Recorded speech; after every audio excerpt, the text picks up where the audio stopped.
Welcome to The Critique. Today we're dissecting a narration script for a YouTube deep dive on the 2024 film Survive. Right, the one where the oceans disappear. That's the one. The listener wants an engaging, logical retelling, but we have to address a huge issue first. The script basically invents a completely different plot. Yeah, this is more than just a few details. It's a fundamental misunderstanding of the source material. Let's dive in. Okay, so the core theme here is going to be narrative integrity. And the first major issue is how the script handles the central family dynamic.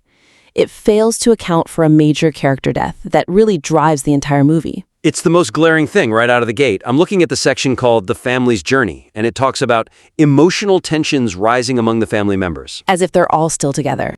Exactly. It reads like the whole family unit, mom, dad, 2 kids, stays intact. Like a disaster movie version of Swiss Family Robinson or something. And that's the weakness. The listener wants to write about family resilience, which is fine. But Survive is a tragedy. It's about a widow. By keeping the father Tom alive in this script, the stakes are just lower. You completely lose the core of the story. You do. You can't build a second act around the father's journey if he isn't there. So the suggestion is pretty straightforward. The narrative has to be adjusted to reflect the brutal reality of the film's first act. It's the only way to establish the true stakes. Because in the movie, Tom does not survive. He's killed. Pretty early on, too, by another survivor. That's a massive pivot point that this draft just walks right past. So, for a concrete example, instead of describing these general tensions, the script needs to detail the specific trauma Julia, the mother, goes through. She watches Tom get speared by a man with a harpoon. It's a graphic, horrible scene. He doesn't just not make it. He's murdered in front of his family. Right. And building on that, the main character section needs a complete overhaul. It's not about an abstract fight for survival. No. It's about a widow protecting her children from human violence right after her husband was executed. If the listener changes the script to say something like, after Tom is brutally murdered, Julia has to become a killer herself, viewer retention for that video is going to go through the roof. It changes the whole genre, doesn't it? It goes from a family adventure to a brutal survival thriller. Yeah. And that specific death scene is cinematic gold for a narration script.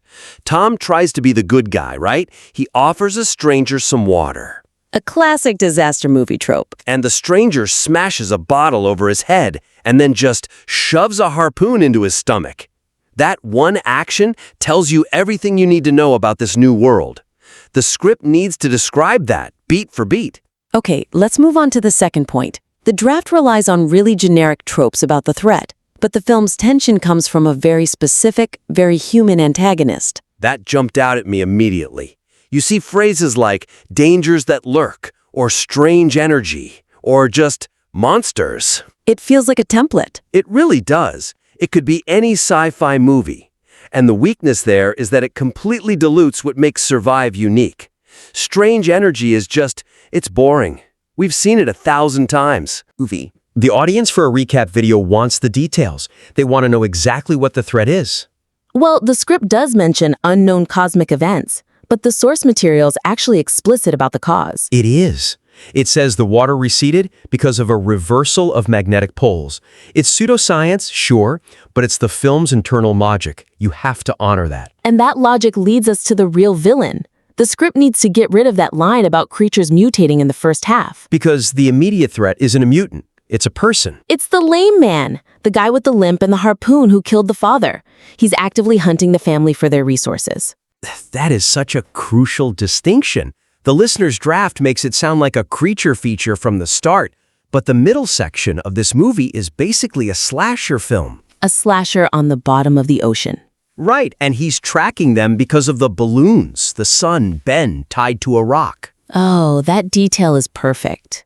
The balloons, a symbol of a birthday of innocence. That's what leads the killer right to them. That's irony. That has to be in the script. I love that.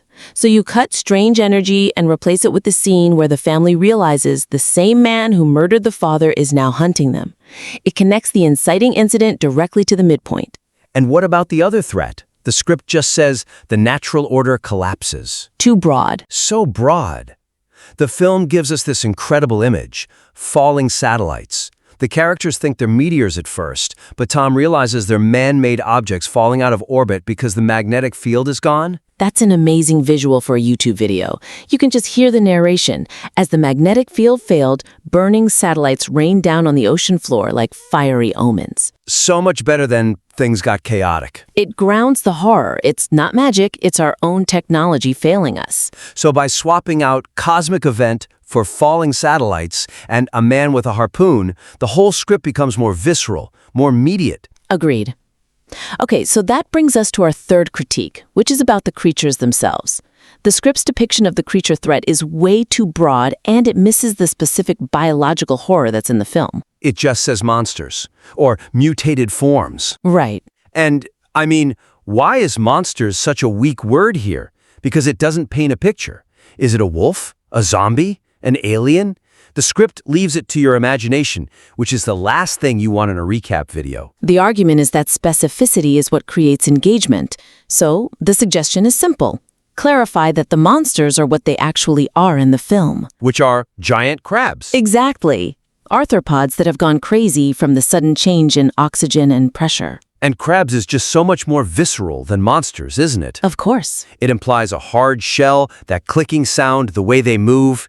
You can use better verbs. Instead of the monsters attack, you can say the crabs swarmed over the cargo ship. And the script really needs to describe that cargo ship scene. The listener's draft just says violent attacks occur. Which is so boring. That scene is terrifying. It is. The family finds this ship, there are a few other survivors, and they lock the family out. Another great moment of human conflict. Right, and then the crabs find a way in, and you see them just dragging the crew members into the dark. That's a specific, horrifying sequence that explains how these things work. They swarm. And there's foreshadowing the script misses too, like the dead hammerhead shark the son finds in a pond. These are specific images. Exactly, and at the end, the monsters aren't in some generic battle. They are eating the submarine captain, now. Yes. The script has to say, as the family escapes, the crabs swarm over the captain and begin devouring him. That is the level of gritty detail a recap channel thrives on. Mutants suggest something random, humanoid maybe. Arthropods gives you a specific sound, that scratching on metal. It makes the threat feel ancient and biological, not magical. It's a great point. Okay, let's get to the fourth critique, about the ending. This is probably the biggest structural error in the entire script. It's a huge one. The proposed ending in the draft invents a hidden reservoir plot device that completely contradicts the film's actual conclusion. Yeah, this is the biggest factual error for sure. The script frames the whole third act as a search for water. It says they find a safe zone where water still exists. And the problem with that is it fundamentally changes the meaning of the entire movie. It turns it into a resource scarcity story, like Mad Max or something. But that's not the story at all. The film's reality is that the ocean is coming back. So the suggestion here is to scrap that entire climax and resolution section and rewrite it to reflect the submarine escape sequence. The danger isn't that there's no water. The danger is that the entire Atlantic Ocean is about to come rushing back in. So the goal changes. They aren't looking for a pond. They are racing to a specific set of coordinates to find a submarine captained by this guy now. Because he's calculated that the magnetic poles are flipping back. Right, and everyone still on the seabed is about to be drowned. The key theme of the actual climax is urgency. The draft has this bit about emotional resolution and finding hope. That fluff has to go. And be replaced by the action sequence, the rock slide. Yes, the rock slide. A landslide separates Julia from her kids just as you hear the roar of the water in the distance. She's injured, and the daughter, Casey, has to make this horrible choice to drag her brother Ben towards the sub, leaving their mom behind. That is the dramatic peak of the film. And then Julia's desperate climb up the rock wall, fighting off crabs to reach them. It's a full-on action set piece. The listener's draft sounds like they all hold hands and walk into a sunset. Is there a risk that finding water just makes the ending kind of boring? Finding a reservoir is passive. Racing a tidal wave to a submarine is active. Exactly. The ending isn't about finding a drink. It's about being inside a pressurized metal tube when a wall of water hits you.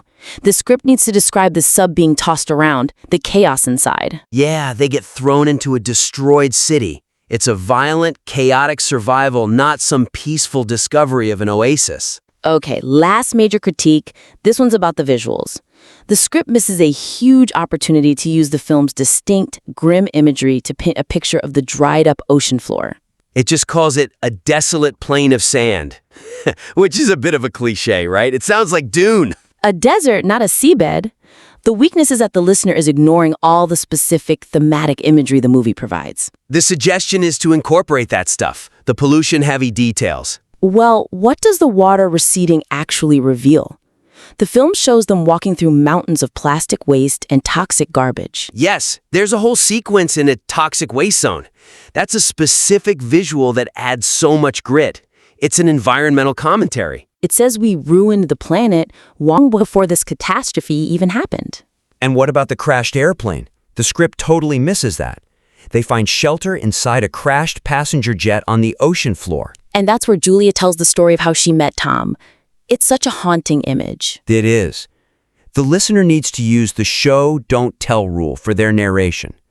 Instead of, the world was empty, say, they walk past the rotting carcasses of whales and mountains of centuries-old plastic. Those are the details that make a viewer go, wow, I need to see this. And there are others, the reversed compass, the burning satellites being the only source of light. And that visceral moment, the injury. The script talks about resilience. Yeah. But the movie shows it. Julia has to cauterize her own leg wound with Tom's old lighter. Oh, that is a crucial detail. You have to include that. The listener needs to describe her heating up the metal and pressing it against her own skin. It's painful, it's gritty, and it defines her transformation from a mom into a hardened survivor. So, to summarize where we are, we have a script that's well written. Structurally, it flows. But it's telling the wrong story. It feels like the listener wrote this script based on the movie poster, not the movie itself. That's a good way to put it. It feels like they wanted a happier story where the family finds a nice lake at the end, but the real ending is dark, and that's okay. They need to trust the source material. So the action plan is pretty clear. Cut all the fluff about emotional tensions. And replace it with the actual plot beats. 1. Magnetic shift. 2. Dad gets killed. 3. Mom fights Harpoon Man. 4. They trek past dead whales and trash. 5. Crabs attack the ship. 6. Race to the submarine. That's a solid outline. And it captures the genre blending we talked about. Right. It's not just a disaster movie. It's a disaster movie meets a slasher movie meets a creature feature. That's a fantastic way to frame it. The listener doesn't need to invent drama. It's already there. They just need to describe it. So to bring this all together, the content is frankly a hallucination. But I think the second draft will be much easier to write because the actual plot of this movie is way more eventful and exciting. It is. And getting those gritty details right, like the wound cauterization, is what will make this YouTube video compelling. That's what keeps people watching for 15 minutes. So to recap, the script needs a major pivot. It's not a generic disaster story. The dad dies, the villain is a human with a harpoon, the monsters are giant crabs, and salvation is a submarine. Absolutely. Give us the crabs, give us the submarine, and give us the grit. We invite you to rewrite the script with these specific plot points and submit it again. We would love to see how you tackle that submarine climax. We would. That's it for this critique. Keep writing, and we'll see you next time.